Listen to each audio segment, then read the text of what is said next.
गांव के किनारे स्थित एक छोटा सा खेत था जिसमें रामू किसान अपनी मेहनत से फसल उगाता था।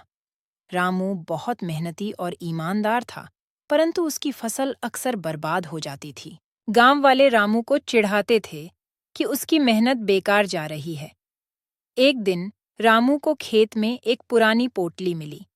उसने पोटली खोली तो उसमें एक नक्शा और कुछ सुनहरे सिक्के मिले।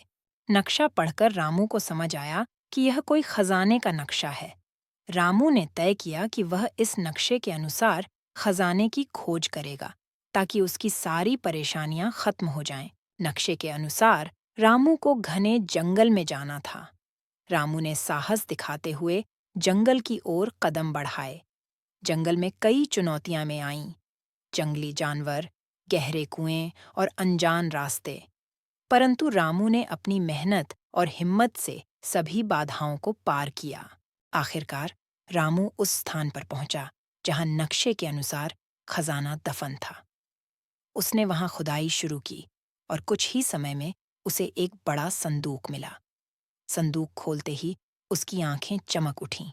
उसमें सोना, चांदी और बहुमूल्य रत्न थे। रामू बहुत खुश हुआ और उसने खजाना अपने गांव ले आया। गांव में आते ही रामू ने सबको खजाने के बारे में बताया।